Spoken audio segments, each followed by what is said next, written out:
Hey everyone. Hi. Welcome to the latest episode of Real Talk Tonight. I'm your host, Annalise Garcia. I'm your other host, Heather Bravo.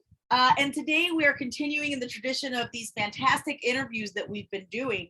Before we get started, we want to remind you guys, go to patreon.com/Real Talk Tonight to become a member, get all episodes a day early, and get access to exclusive contests.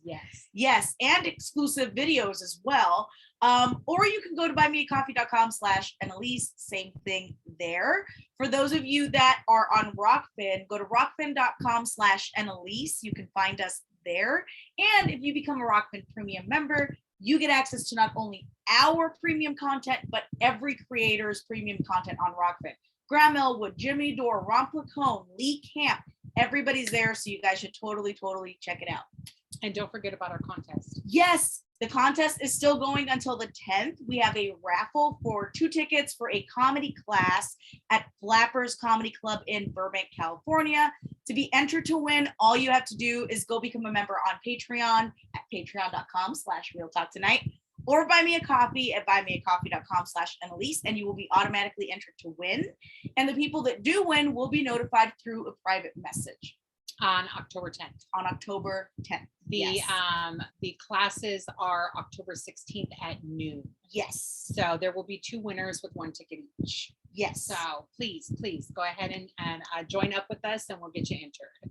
Yes, absolutely. So we have a great episode today. Yes, we do. So we have my personal friend. She's an amazing person. She runs her own businesses. She wrote a book. Actually, she's written a couple. I know book 2 is getting ready to come out. Plus, she is a psychic, and she is just fabulous and amazing. We've worked together. She helped find a local missing girl. We're going to get into all of that. So please help me welcome Sage Dupree. Hey. Hi. Welcome to our show. How are you today? I'm good. Honored to be here. Thank you so much. Oh, of course. We're very excited to have you here. Yes. I hear all of the goodies that you're doing, all of the goody things that you've done, and just get into all of your stuff. So I know that we want to jump in and start talking about your sushi foot bar business. And we're going to talk about your book. And then we're going to kind of get into a little bit of our personal psychic connection there. So go ahead. Let us know what's going on. What are we doing? All right. So you said talk about the sushi foot bar business. The sushi foot bar business opened up Juneteenth of this year, Yay. 19th. And what I decided to do was open up a foot massage parlor here in the Lancaster area. And not just foot massage, but it's actually massage, period. But my main focus was to massage the feet of people who suffer from diabetes, like myself, type 2, type 1, also people that suffer from cancer and they deal with chemotherapy, the after effects of chemotherapy. Sometimes people have issues with their fingers and their toes, the numbness and neuropathy and things of that sort. So what my business does is basically do preventative treatment, also do treatment to make people feel better, especially with the neuropathy. Yes. And so far it's been pretty good. I do mobile as well. I've had a commercial out that was on Spectrum for people in the Antelope Valley area. And a lot of people have been actually calling me. I've been dealing with people going straight mobile to their homes and dealing with people that are in wheelchairs, people that cannot get out of bed or cannot, due to COVID, a lot of people don't want to come out. So I usually just go to them and it makes it a lot easier. But yeah. Yes, I saw actually a video that you posted on Facebook, and you had went to a woman's home who was unable, she wasn't mobile, and her reaction to you being there and doing the massages for her, and just like her reaction was so overwhelming to me. I cried. Like I think I even messaged you and I was just like, I am so in love with you. I'm so happy that you're able to do this. It means so much to so many people, the services that you're providing, and that you're able to go out and meet with them when they're unable to come to you. Like, I think it's fantastic. And I've been seeing great reviews too. So good job. Thank you so much. I really appreciate that. Of course. I really do. And I'm looking forward to hopefully what I, because I'm a part of the Antelope Valley Chamber of Commerce as well. And what I'm hoping to do is to be able to expand the business and have it to where I can hire more people, where it'll be job creation for people where they can come in and they can go and help people, especially assisted living elderly. So that's like my main, fingers crossed for that. Yes, definitely will. I think I was telling Heather when she first mentioned to me what your massage place is about, I was like, that is so unique. I've never heard of anyone catering to that. And my grandmother was a diabetic and my mother went through chemo. So to know that there's someone out there that is, they might do regular massage too, but they also specifically cater to people that need that extra something, it's really nice and it's very personalized. And I think it's kind of awesome because these are people that not a lot of institutions think about when they're putting services or products out there, especially if they're outside of like the medical community, Right. So for you guys to be offering that, I think is just awesome. Absolutely awesome. Right. Yeah. And so you are located in the Lancaster shopping mall, correct? Right. I'm actually located in this Soul Plaza, and it's on Commerce Center Drive for those that are local, that are in Lancaster and Palmdale, Roseman area. I am located in the Soul Plaza, and it's 1140 Commerce Center Drive. And my number, in case you guys want to reach me, is 661-401-2347. That's extension 1111. And for those of you that are spiritual, that number 1111 is what that's my direct extension for you to contact me to set up appointments. I do just appointments only. I'm right behind Target. For a lot of people that live in the Lancaster area, if you know where Winco is, I'm right across the street, the opposite side of Winco, behind Target. Right near that Crunch gym. Yes. Like we know where that is. Yeah. So then what's going on with our book? Wow. Okay. So let me show you guys the cover. Okay. Yeah. This is Dirty Secret, written by me. Yes. I actually started on this book in 2014. And I worked hard on and off through working and going to school. I did a lot of writing. So I would come home from work and school and dedicate myself to a few hours to writing every day. And I stuck to it. And this is the outcome. Okay. This is book one. And it's basically about a Native American and Black guy who was striving to make it in the music industry. But at a young age, he was molested by his aunt. So that was a dirty secret that he had to live with prior to him struggling to make it into the music industry. So I don't want to say too much about the book, but it's actually really, really good. It goes into detail about what he's been through, about living on the reservation, about actually going through being molested by someone that he trusted and loved and who he thought would actually protect him. And it turned out different. And a lot of people don't really talk about guys being molested, but it's true. That's true. It's true. Yeah.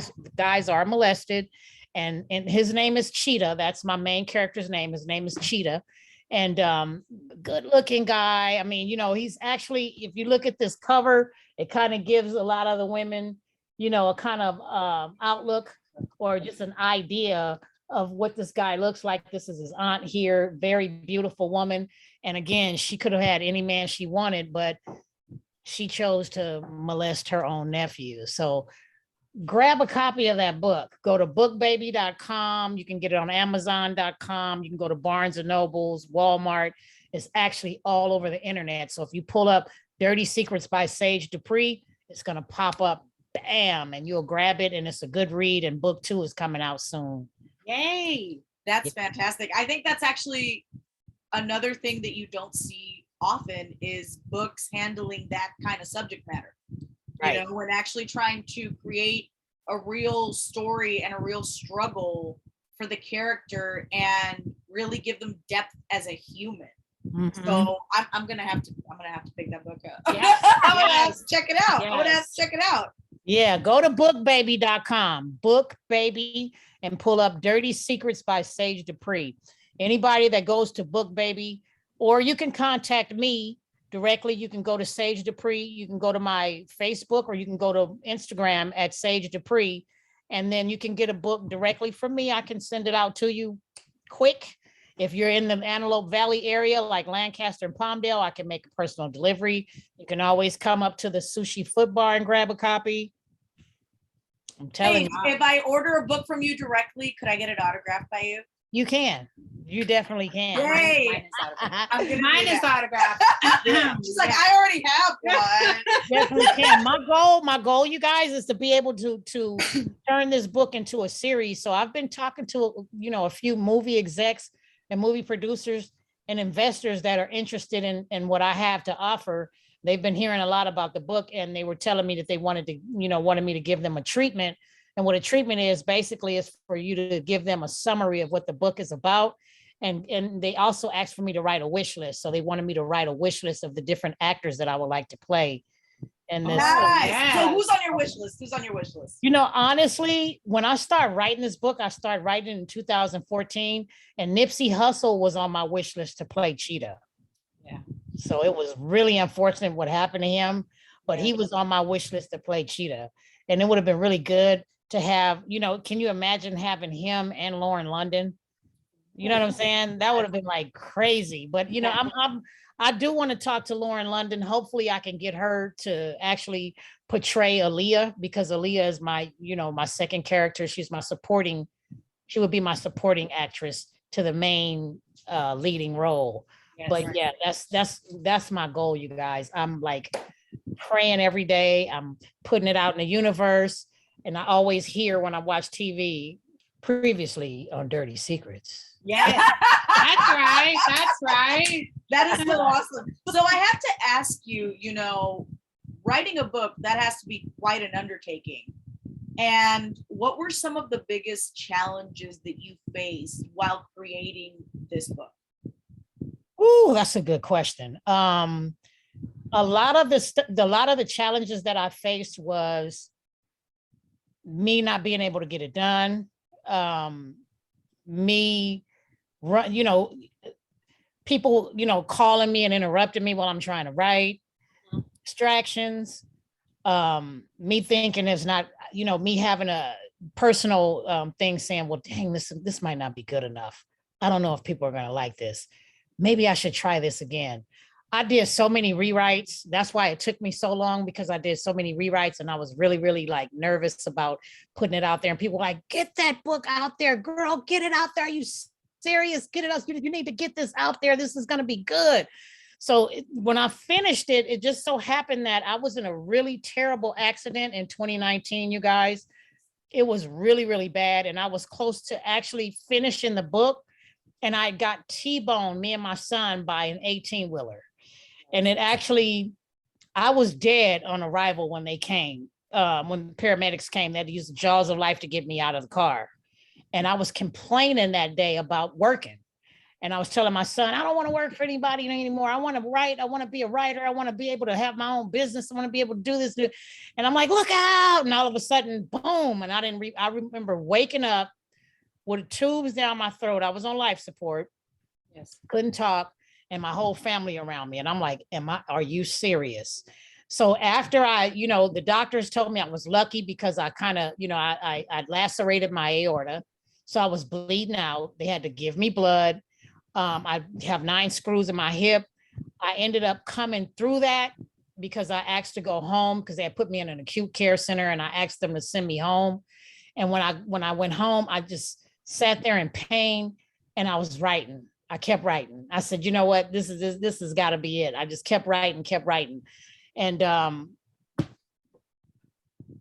you go. And there it is. Yes. So, Finished it. And your son is doing okay now? My son is good. My son is doing great, actually. I I'm the remember, one I that actually remember took. all the posts and all of the stuff that you guys were going through, the things that he was going through, you know, all of your friends and everybody, all of us who love you, you know, we all just prayed for you and your son on a daily basis. And Thank you so much. I'm so glad that he's doing good. Ooh, that was so scary. I swear, I was scared to get in the car.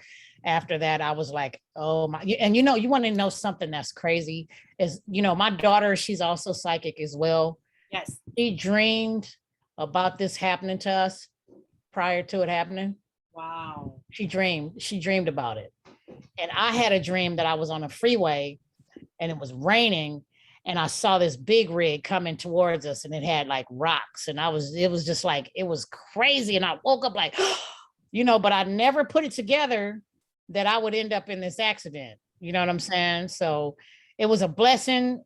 It was like bittersweet because I survived. And not only did I survive, but it opened me up even more spiritually. Yes. So I was able to really put my fingers down with this book. And, I felt like maybe Cheetah is channeling me too. It's like, keep writing. You got to keep telling my story. You know, you got to put it out there. So I did that. So now, mentioning your daughter and your psychic ability, you want to talk a little bit about that? Because I have a fascinating story of me and you, but I want you to kind of let everybody know what you do, how long you've been doing it, what you feel, what your vibe is. Okay, okay, so a lot of people on this planet today need to learn and understand consciousness and what consciousness is. Yes.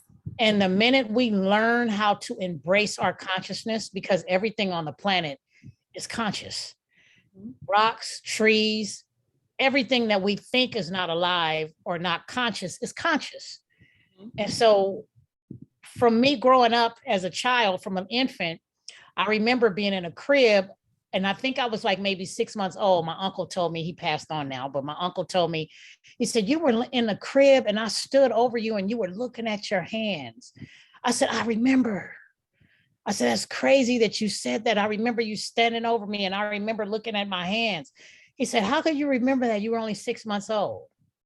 So that tells me that my consciousness, I was actually aware of my consciousness and I understood that I was here in this particular body having a human experience. And from that, I said that to say that a lot of us actually have intuition and we have intuitive abilities, but a lot of us are so scared we don't pay attention to it.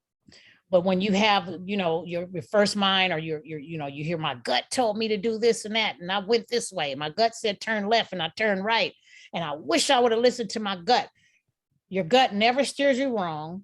Right. That's the inner you. That's the higher self. That's the light being that we are all connected to that we really don't understand about. So we're all spiritual on this planet. Now, my psychic abilities started happening to me back in 1995. I went through a traumatic experience and I was already dreaming about this traumatic experience and I would wake up crying, but I didn't really understand that this was something that was getting ready to take place. And my dream was an omen. It was a warning. So when this traumatic experience took place, I realized then, I said, I need to go and find out a little bit more about psychic ability. So I started going to this place called the Psychic Eye that's out in the Valley. If a lot of people are aware of San Fernando Valley, there's a place called the Psychic Eye that's on Ventura Boulevard. And they, when I walked in there, it was like, I just started crying because I felt like I was home. And I got a chance to meet other psychics. I started getting books on psychic ability. I started getting tarot cards. I was drawn to certain tarot cards. And then people just started magically coming to me right after, people in the industry, rappers, people that I'd never thought. I'm like, oh my God, this is so-and-so. Oh my God. So I would read for this person and then they would call me and be like, you know what, remember when you told me that day, blah, blah, blah, blah, that happened, and I'm like, a few of them were scared. They didn't want to talk to me anymore after that. But then others, they kept coming. I heard about you through so-and-so and da-da-da-da. And then I just kept doing it. And I ended up opening up a group in 2000, I believe it was 2015, I opened up a group. I think it was 2017. I opened up a group on Facebook, and I ended up bringing people in. And then it was just like people just start coming from everywhere. I would do glimpse readings on people. I would just say, there's a person here in the group that's suffering from Graves' disease. If, I'm not going to say your name, but I know you're listening today. And I just wanted to let you know that it's not your fault that you have Graves' disease, and that you need to continue to keep looking for holistic treatment. And this girl comes in and she's like, oh my God, how did you know that? You're talking about me. Oh my God, And then I just started, reading, and, just reading. People were coming to me about missing people. People were coming to me about pregnancies. People were coming to me about relationships. It was just talking to people that had passed on. And I've done things for people. I did a reading for one lady, and I just called out, I said, who is Lee? And she said, oh my God, that was my brother. How did you know his name? And I'm like, this is a gift. And this is something that I'm sharing with you. I said, but Lee wanted me to let you know to tell your mom that it's okay for her to go ahead and date da da da da da da. She was like, oh, Jesus Christ. So next thing you know, it's like thousands of people coming. And, with my group, it's over 3,000 people in the group. But it started draining me. It really did. It started draining me. And then after the accident, I said, let me give it a break a little bit and let me heal myself. Yes. Because I gave so much of myself to the point where, sometimes being a psychic, if you give so much of yourself, you really lose a part of you. You know what I mean? So, yeah, you want to tell it? I was a part of that group. And I used to watch you every time you're going live. I watched you, and there was a couple of times you called me out. We were going through things with a custody and visitation with my granddaughter, and you sidebarred me and was like, Heather, don't worry, you're going to see your granddaughter. And we hadn't seen her for almost 6 months. And you said, don't worry, she's going to be at Nana's house. You're going to have her all the time. And within weeks, I think it was, I messaged you and I was just like, yep, I have her, it's set. We get her this many days a week. And now the relationship is so good that anytime the mother needs help with anything, she calls me, hey, are you available for her today? So I get her, 3-4 days a week, plus our weekends and our scheduled visits. So I have her all the time. I had her today. And so she was absolutely right about that. She put me at comfort. She also talked to me about businesses that I would be doing. And in fact, this one was one of them. She said that I was going to be talking in front of people. People were going to be watching me. She told me I was going to be in sales. And then I opened up my Amazon business. So she's been right on the market. So every time, and then sometimes I'll just catch her and, she'll be reading cards or she'll have her pendulum out and I watch her. Maybe not all the time I have a question for her. She doesn't call on me all the time, but just the energy that she puts out there, it makes you feel so good. And when she's done with her session and you log off, like you feel like you can breathe clearly and freely. And it's just such a great vibe and I love it. I hope you don't mind. I really, really want to share our story of that missing girl. Oh yeah. Okay, if I share it?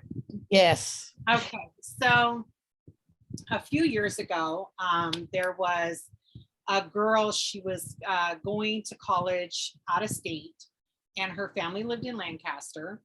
And she called home and said that she was on her way home for this holiday weekend, and they had put all over Facebook she never made it home. They contacted the police, they contacted the sheriff's department. They found like a ping off of her last, the tower that she passed on her phone. So they knew that an area of where she was last. but they said that they had searched it and they couldn't find anything. They couldn't find her car, they didn't find her, and it was just all over Facebook over and over and over again. And I kept seeing it and I kept feeling like, oh my God, like I have to do something for this girl. And it kept nagging at me and nagging at me and nagging at me till finally I was like, what can I do? I'm gonna call Sage.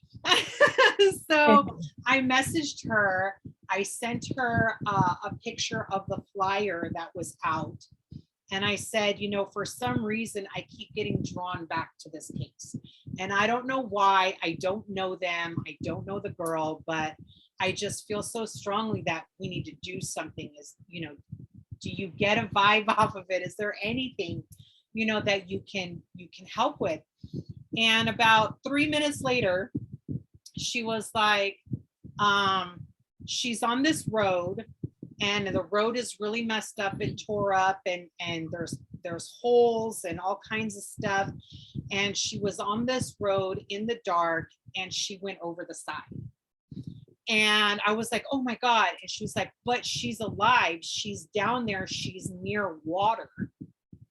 And she had like broken a leg and fractured an arm or something. Like there was one side of her body that was kind of messed up. So she wasn't able to climb up. So you told me, get a hold of her family and let them know they have to look at this area, but she went off the side of the road. She's down by the water and they need to get her. She's not going to survive very much longer. And then a few minutes later, she sent me a YouTube video of a roadway. And she said, I feel like this is the road. And people had put it up on YouTube because it was so messed up and it would really jack up your car driving on it. So people were putting it up there and talking about their experience and them trying to fix these roads. She was like, I feel like she was on this road. So I Facebook instant messaged the sister and I told her, you know, you don't know me. You're going to think I'm kind of crazy, but, you know, I've been drawn to your sister's case and I have a friend. And I kind of broke it down to her and I asked her, you know, can you call me? Can we talk? So she did. She called me and I told her everything. And I told her how I came about this information. And I sent her that YouTube video that you sent me. And 9 hours later, it was plastered all over Facebook that they found her. They found her in the exact spot that you said she was in, on that road that you sent me the YouTube video from. And her injuries were just as you described. She was unable to climb out. She was severely dehydrated. They said if they had not gotten to her within the next 24 hours, she probably would have passed. So I immediately then messaged the sister congratulating them and the family on her safe return and was so excited, and they blocked me. So it was like, that told me that they got freaked out. They got scared. They got scared and they blocked me and I was never able to contact them again. But that was something that like we went through together and it was very emotional but it was so fascinating the way that you just looked at her picture and you were like, this is where she is. This is what's going on. This is what happened. These are her injuries. Get on it now. And like, you literally saved that girl's life. So, you know, I ever since then, I'm like, anything that you say is the law to me. You know, I listen to it very carefully. I pay attention. I, you know, write it down. I remember it. I go back and refer to it later. And you're not wrong.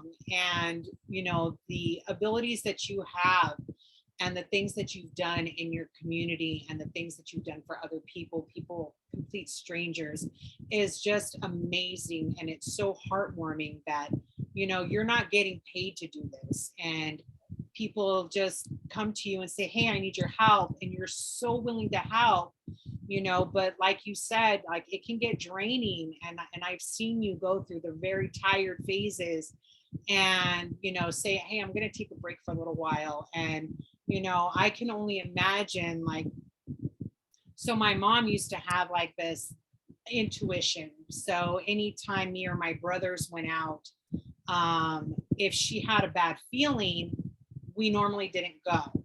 There was one time that my brother was like, Mom, I'm going to be fine. He's 18, he's an adult, blah, blah, blah. And he went out with his friends, and him and his friends were in a horrific accident that night. And after he had left the house, my mom came into my room and she was just like, Heather, you have to pray with me right now. And I was like, okay, what are we praying about? And she was just like, we're going to pray for protection for your brother, because I told him I didn't want him to go. I felt bad, something's going to happen. And he went anyways. So we had our little prayer session for him. And about an hour and a half later, we got a call from the police station letting us know him and his friends were over by Magic Mountain. They were doing a new parking lot, and it was all loose gravel. And his friend had a truck, and they were doing donuts in the gravel, and they literally skid and flipped. And it was a king cab. So my brother was in the back cab, and the truck flipped. One of the girls with them, like, she broke her collarbone. Somebody else got like glass in their face and head. And when my mom was like, talking to my brother, oh my God, are you okay? And he was like, yeah, Mom, I was fine. I didn't even spill my Slurpee.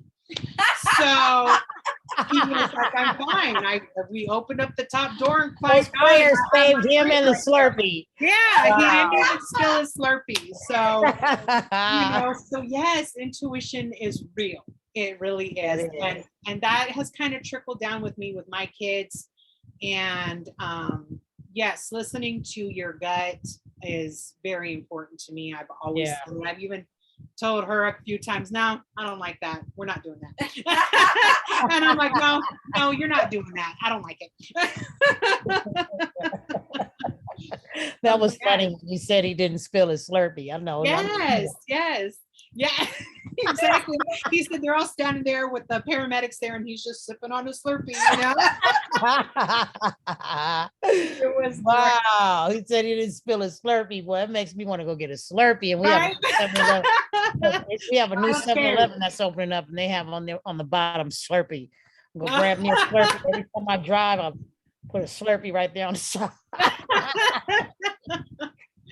Yes. So when is our second book coming out? I'm actually working on book 8, to be honest with you. And I have all of those books. I have 2, 3, 4, 5, 6, and 7 done, and I'm finishing up 8, but I'm going back to 2 so I can push that out there for them to go ahead and start the editing and then get ready to start. I want to kind of put 2 out the same time that I had 1 out. You know what I mean? So I can have it, come out around the same time. And then I want people to kind of like be like, dang, I got to go get book 1. I didn't even get book 2. Let me go get book 1 and 2. You know what I mean? Yes. So what it like for aspiring writers that are looking to publish their first book, what's some advice that you would give them? What was your process? Did you self-publish? Did you go through a publisher? What are some of the hurdles that they can expect in the process? Like, any advice that you have for first-time writers? Okay, so for first-time writers, I'm not going to even lie. It's hard, okay? Especially if you're a new writer and nobody's heard of you, you have to go and find an agent. So you have to find a literary agent first. And a literary agent, they may read maybe 3 chapters of your book. If it hooks them in, they may say, hey, you know what? I like this. Let's go out and market this to this publishing company. And then, or you might not even find a literary agent. It might take you forever to get a literary agent. It's usually now, it's not what you know, but it's who you know. So with me, instead of going through the middleman, paying the literary agent finder's fees and 15% for this and that and the other, I felt like, you know what, I can publish it myself. I've known other authors who's actually published their own books and actually made a ton of money from doing self-publication. They sold their books out of their car, met people at the beach, at parties. They had book, like if it wasn't for COVID, I think COVID put a lot of damper in a lot of things that I wanted to do with this book. But what I wanted to do was to get a party going and then have people come in and just, serve like a bunch of food and have people come in and buy. I had bought like 100 copies of my book and I wanted to kind of like sell them out like that. But because of COVID, I have to do it this way. And I have a print on demand. But for any writer that's starting off fresh first, the best thing to do is cut out the middleman. It's just like doing a record, like if you get a record deal. Usually when artists get record deals, the money goes to the record label. It doesn't actually go to the artist. The only time the artist actually sees any money is when they're doing shows.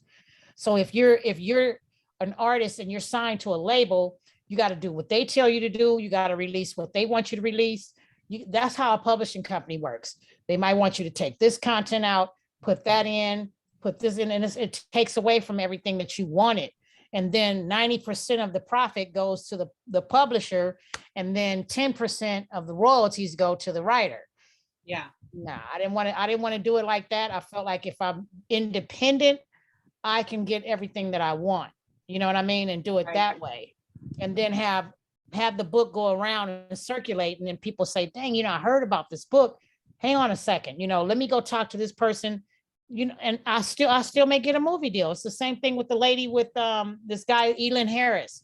He was a great writer. This guy did so many books, and he would go into beauty shops and just, pitch his books off, and people loved him. And then he became a published author through a Main Street publishing company based on him doing self-publications. Tanisha Jackson, that's another one. There's a lot of great artists that are actually independent. Nipsey Hussle, he was another one. You know what I mean? So, it's better to do it that way than have to go through trying to go through the fine tooth combs. It's a lot. Yeah. It's a lot involved in that. Yeah.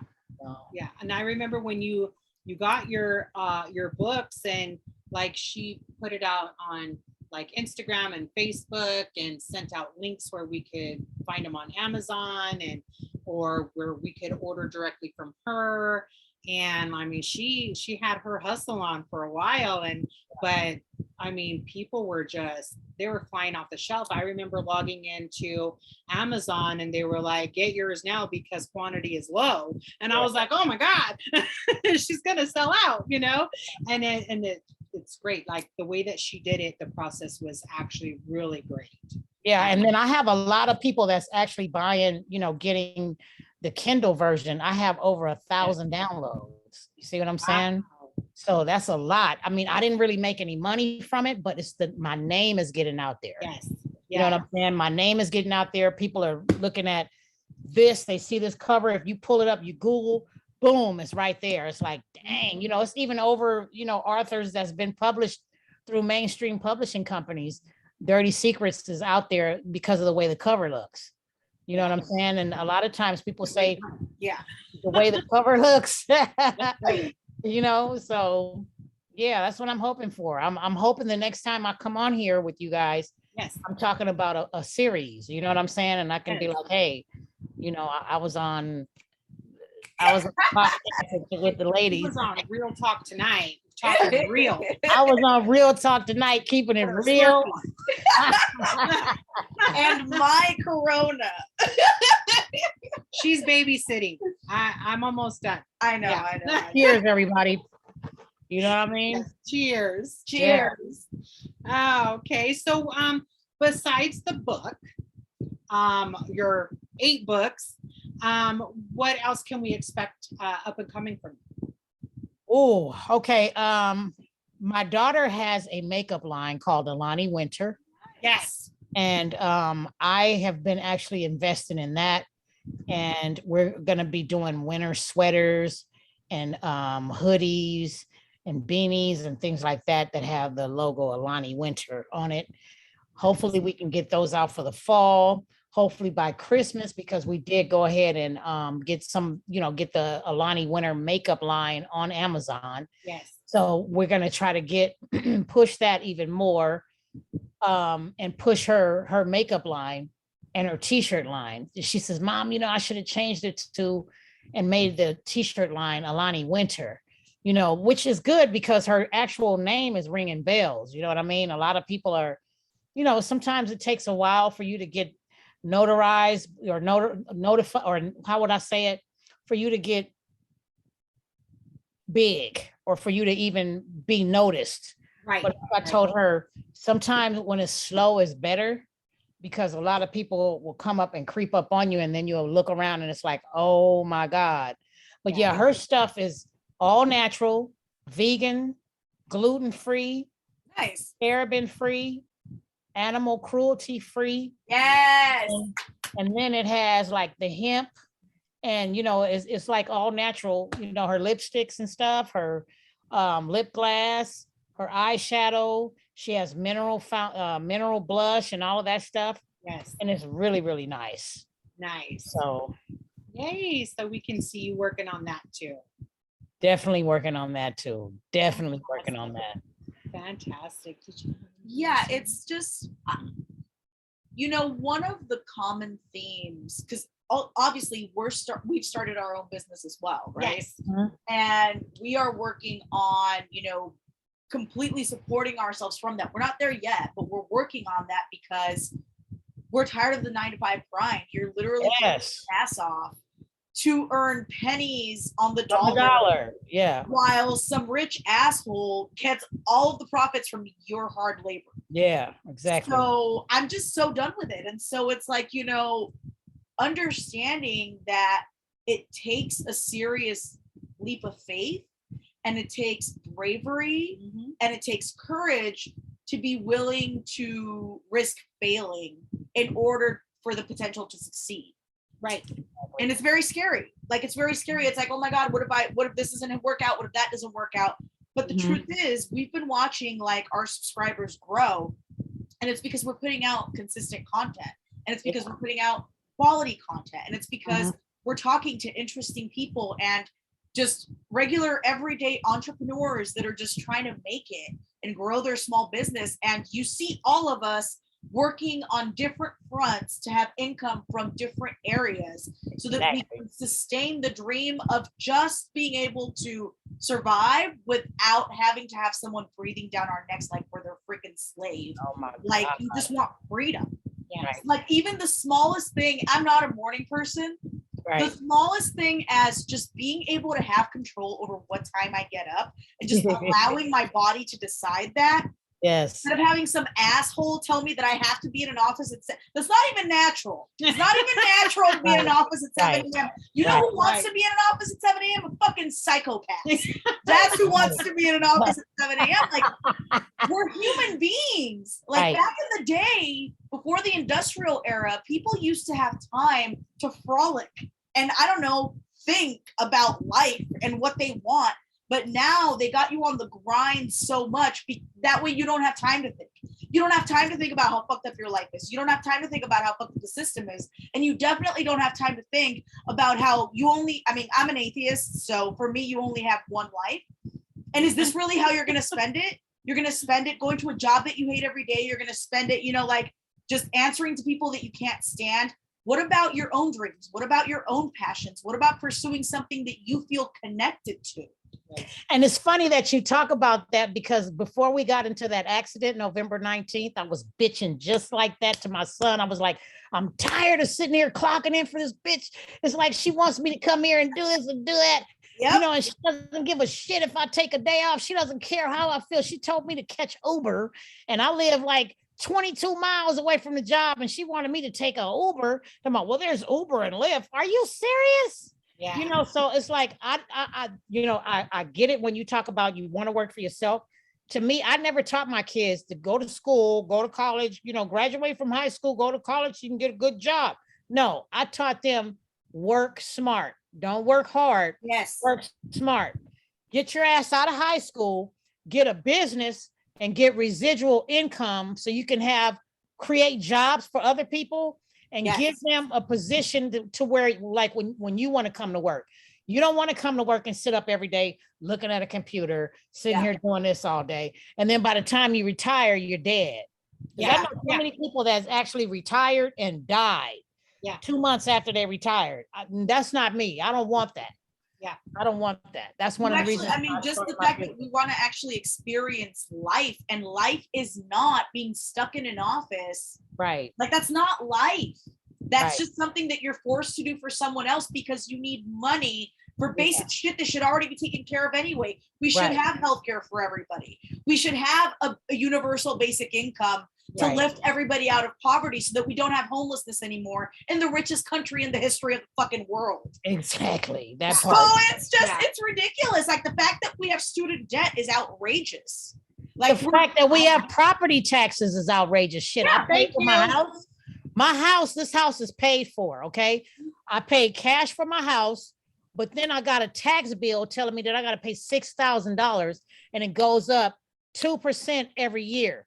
So you mean to tell me I just paid you guys cash for my house and you're telling me that I got to pay you property taxes? So that means I don't own the house. Right. And at least if the property taxes actually went towards something, but the roads are still all fucked up. The schools are still having teachers have to bring their own supplies. Right. Like, what the fuck is happening? Where is this money going? Some of my money is going towards a community pool that I haven't even used. I can't use it. It ain't even somebody will do to COVID. You can. So why are you collecting my money? Right. You're right. Right. Nothing's getting done. And that's the criminal. So one of the things that I'm involved in is I'm on the advisory council of the People's Party. And the People's Party is a brand new, like, major political party that will never take corporate donations.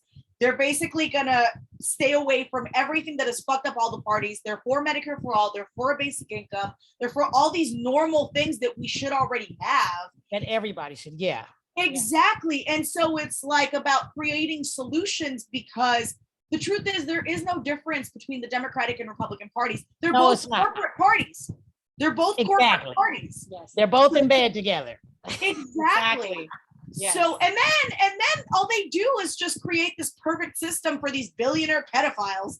Like, you know what I'm saying? Like, it's just, what the fuck? What the fuck? That's another show. Yeah, that's another. We're gonna have to have you back. We're gonna have to have you back. She'll be back. But yeah, it's the whole system is rigged against us. It's set up to, you know, help the rich and destroy the poor.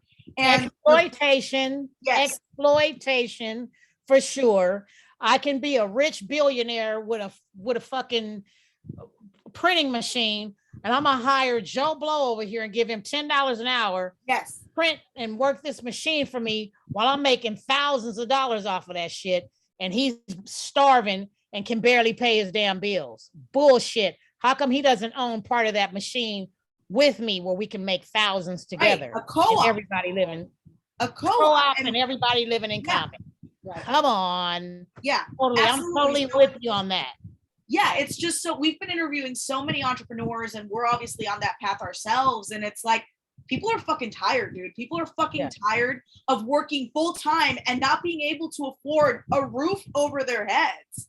Or food, like just basic shit that if you are a full-time worker, you should be able to afford.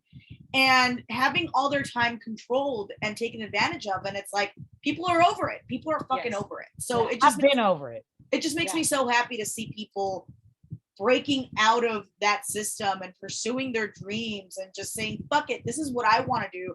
This is what makes me happy, and I'm going to do it no matter what tries to get in my way. Right. And you guys know, I just wanted to point out to you also that what Facebook is doing too, you know, yesterday it was down. So a lot of people were talking about that. But a couple of whistleblowers came out and they started talking about how the algorithms and how they're promoting more hate, promoting more bullshit, because they're trying to keep the little people like us that's actually pushing getting your own business and working smart and not harder and fucking, you know, pushing the exploitation to the side. They're putting all that down on the bottom part of the algorithm section so that nobody sees that. That's one of the reasons why my daughter's makeup is not being seen. That's one of the reasons why my book is not being seen. They talk about all that shit in the book too. We talk about that in the book too, as it keeps going, as far as working smart and not hard, because there's a lot of Native American reservations that are starving. Yes. That have no money. Yes, women are going missing. You know, the Native American women are coming up missing. Yeah. Not only are they coming up missing, but there's a lot of suicide.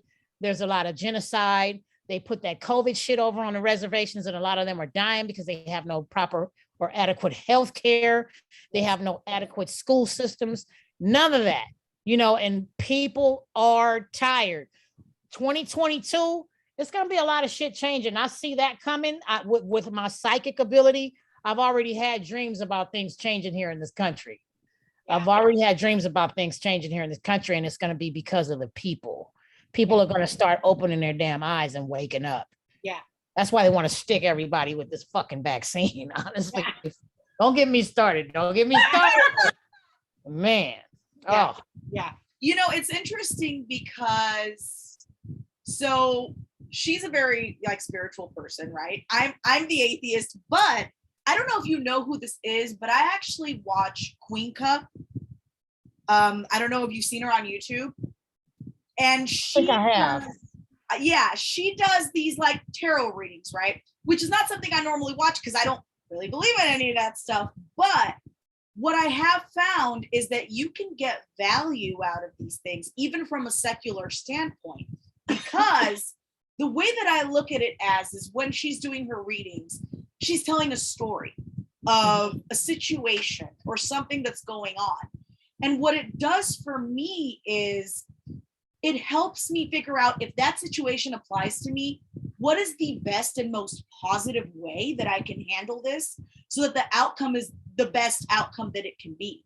Mm-hmm. And even though I don't really connect with the spiritual stuff, I can't tell you the kind of value that I get. It's almost like mentoring.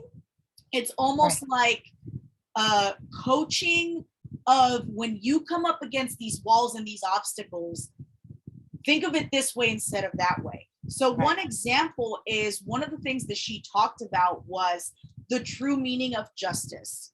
Right. And how some people think that the true meaning of justice is, oh, this person did something bad to me, so now they have to have something bad happen to them. Right. But that's not the true meaning of justice. The true meaning of justice is you doing better, you getting ahead, you getting your rewards for all the hard work that you've put in. So instead of focusing on harm being done to other people, focus on elevating your life and having a bigger life for yourself and bringing in more positive things to yourself, or just talking about things that you're grateful for every day. Right, and that's something that I've started doing is I've started listing 3 things that I'm grateful for every day. And she's usually on the list. Yeah. And it's just, even if you're coming at this from a completely secular standpoint, there is still so much value and so much wisdom and so much mentorship that you can gain just from listening to people like you. Because you look at things from a different perspective. You go internally and you go, okay, let's think about the meaning of this. Why am I angry today? Right. Why is it that I react this way towards this person? Is there something else going on? Okay, how do I deal with that? Mm-hmm. If someone's hurt me, how do I let that go? Right. So I just find tarot and your area of the world, I find it very interesting because I feel that it can help anyone on a human level, no matter what angle they're coming at it from. And I think that's pretty fucking cool. Yeah. Well, actually, I look at tarot. I don't actually use the cards I use the cards for people to kind of give them something to look at. For me, where my intuition comes from is from me. It actually comes from me. I can feel energy. Energy never dies. That's a scientific fact. We know that, okay? It's a person's energy. Just like what you said about this person talking about justice, saying, well, this person did this, so they deserve to get that. Facebook is based on negative shit, okay? Yes. They push the negative agenda to get more clicks from people. It's drawing people in. That's just like music with the frequency, 440, 435. You see what I'm saying? If you look at the different frequencies of music, and you can tell when you're listening to certain music and it has that 440 frequency, people are going to have a fucked up attitude. Then when you listen to music that used to play back in the 60s and the 70s, it was on 435 megahertz where people were thinking of love and peace and prosperity and togetherness and unity and all of this. And then they decided to push the agenda and change the frequency which when you change the energy on anything and you change it into a dark place, because one can't exist without the other, you know, Right. that dark can't exist without light. Good can't exist without bad. So if you're leaning more towards the light, you're more apt to bringing in light. You know what I'm saying? If you're leaning more towards the dark, you're going to bring in more dark. You know what I'm saying? So where I'm sitting in the middle here, I'm sitting in a duality position. I'm sitting in balance, and I'm trying to figure out how to keep everything in a balance. You know what I'm saying? And that's why we're so fucked up, because it's leaning more towards the dark. You know what I'm saying? And they figure, oh, we get more attention when we push out this bad shit. That's why people, when they look at the news, it's always fucked up. It's never nothing good. It's always something bad because it gets more attention. It's like, oh my God, oh my God. And if something good, you know, when you read something good or you see something good, it's like, wow, for a minute, but okay, what's bad? What's bad? We're programmed into this bullshit. It's programmed in our minds. Yeah. You know what I'm saying? And I saw the thing that came out with Facebook, and some people were trying to say, okay, so first of all, I'm super anti-censorship. I don't ever think you should censor people, even if you disagree with them, even if they're saying horrific shit, unless they're breaking law, which there's already laws to deal with that. Right. But I always think that the solution to bad speech is not censoring anyone, it's more speech.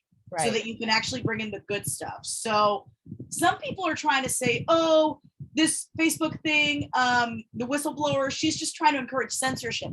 I'm sorry, but in no part of her speech did I hear that. What I heard was not that she wants anything to be censored, but that they're giving priority to harmful shit instead of giving even priority to everything. Right. And that's the problem. Right. That's what I got out of it. That's what I got out of it, because they're leaning more towards the dark. Yes. They're leaning more towards the dark and the negative shit, because that gets more clicks. Yes. They need to balance it out and get everything back in harmony. Yes. It's the same thing, because one can't exist without the other. Right. So we already know. We know there's going to be fucked up shit, but you want to get the good shit in line more than you want to have the fucked up shit, is what she's saying. Yeah. Yeah, absolutely. Yeah. Agreed. This was such a good conversation. This was so good. I enjoyed we it talked so about much. like so much stuff. I enjoyed it so much. Dude, I can't wait to look at it again. I can't wait to look at it. Damn. So I thank you so much for coming on and talking to us and sharing all your information and getting us updated on what you're doing and what's up and coming. And we're so excited for you and your books and your business, that, you know, you're out there reaching out to people who really need it, and you're there for them. Like I just love it. I love you so much. So we'll have to have you on in a couple of months, do an update, and see how things are going. You know, maybe we could do some cards, maybe, I don't know, wherever the wind blows us all, we can do that. And we'll have a great time. That'll be nice if we can get somebody on there that I can do a random glimpse on. Yes, that would be awesome. So thank you so much for coming on and sharing with us. And I will be in contact with you, and I hope you have a beautiful evening. Awesome, you guys. Thank you so much for having me. It was an honor and a pleasure. Thank you. Nice to meet you. Thank you so much. Nice to meet you too. Love you. Bye. Love you too. Bye. That was a great interview. She's an amazing person. Yeah. I love her so much. Just, you know, her energy is so great. And we actually ended up at one of Devin's Zebra improv shows together. If you haven't seen our interview with Devin Rayford, go check it out. Yes, Devin, my boy, he's awesome. She worked with all of us in that dungeon that we don't talk about. Right. And so we ended up at the same spot at the same time to see him. And I hadn't seen her in years. And so, yeah, we got to hang out, have dinner together, and hang out and watch the show. And it was just so great. Like, her energy, just being around her, just puts you in a good mood. Yeah. Like, it really does. She's super sweet. She's sweet. She's intelligent. Yes. She's a go-getter. I don't know how we ended up talking about the oppression of the man, but it happened. Hey, that's a common thing. Like, we need to talk about it. Yeah. So yeah, like I love her so much. She's just fantastic, and she's doing great fantastic things in the community, and Yeah. I just I look forward to seeing her each day post about her success. It's so inspiring. We will definitely have to have her back. Yes. She was a fun guest Yes, for sure. love it very much. All right, guys, this has been the latest episode of Real Talk Tonight. Follow us on Rockfin or become a member at patreon.com/realtalktonight or buymeacoffee.com/Annalise. And we will see you guys next time.